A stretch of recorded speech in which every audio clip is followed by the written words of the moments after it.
and you can see it live. Right after it happens, they can show it to you. Because the public in many instances would not think that that officer would indeed act in a certain way. And this has always been going on, but now with technology and law, we're able to see that there's a disparity of what goes on within the African American communities and other people of color community in regard to using that thought of the less patience, using lethal weapons that does not fit the crime.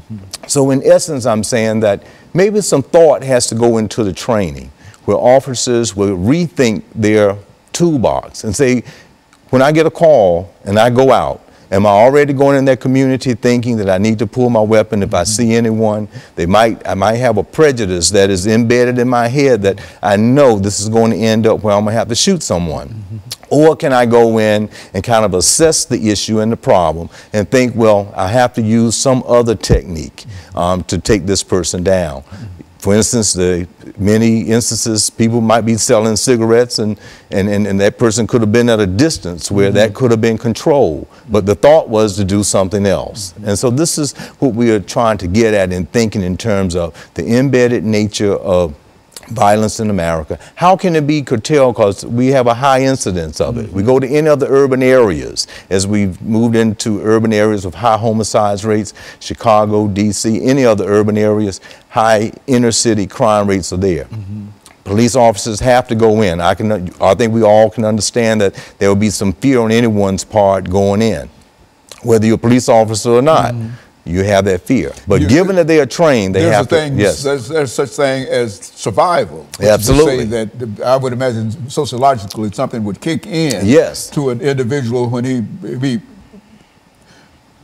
he understands that he's going into a situation where many times before there is a gun back there. But there might not be one this time, but he goes in thinking that there's one, and so he goes in shooting. That's right, and that's why I tried to define the prejudice up front, because I'm suggesting that if it was another neighborhood that's disproportionately not African, they'll go in, but they don't go in thinking they need to take the gun out first. Or if they go to the car and get the person, that the person's reaching for the wallet, that they're not reaching for a gun.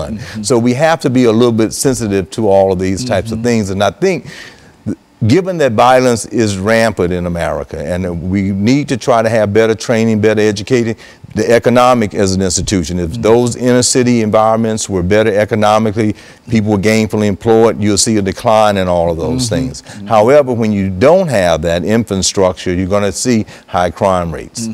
But this is a huge problem, as you mentioned earlier, about Black Lives Matters and All Lives Matters, or just violence in America. It's a huge problem. There has been a decline since the Obama administration and all of those types of circumstances, but we still have a lot of work to do. But there is that, for the audience, there is that reoccurring pattern that is a known fact statistically, that is the disproportionate amount for African Americans and other people of color when people are being stopped. And then they end up being killed one way or another. So we have to look at that as an issue. And I say that no difference than the Zika virus.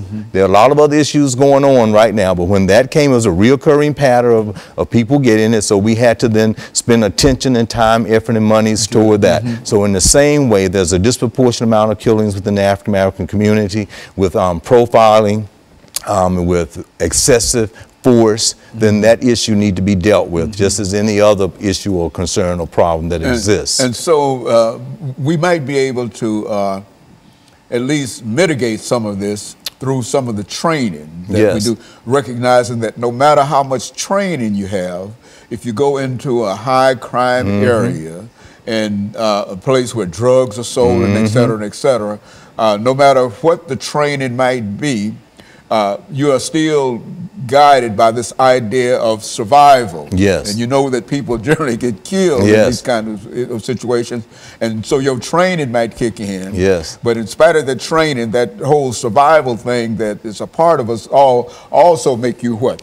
pull out the gun out. Yeah. And then when you get there, that you can do a quick assessment. If you're just there because it's a domestic violence issue or someone has just broken in, and if you have to use it, but then if you find it's not, then do you have to use excessive force if you don't feel that threat? Rather than in the subconscious thinking, because you have seen someone. That's right. This is where the prejudice or the stereotype, overgeneralization about someone you have seen. They happen to be 6'5" and they big and they don't look like a safe person, that then you then shoot them 15 times.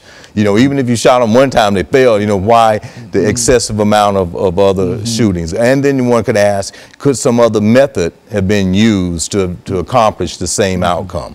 And I suggest that in reference to, we got a moment of the young man that went into South Carolina and killed a lot of people there, and then he was just in their toolbox, they were able to catch him, not shoot him, and bring him to justice. And he had a trial, just like everybody else has had a trial. And had not that been the situation, they might have shot him. They might have just shot him. Yeah, that's what we kind of seeing out there.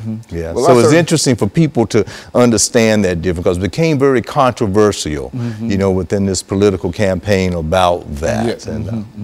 And so, Dr. Sanford, during this last half minute that we have here, I want to thank you for bringing that information and showing us that there are things that we might be able to do, certainly not to eliminate gun violence and et cetera altogether, but to at least mitigate.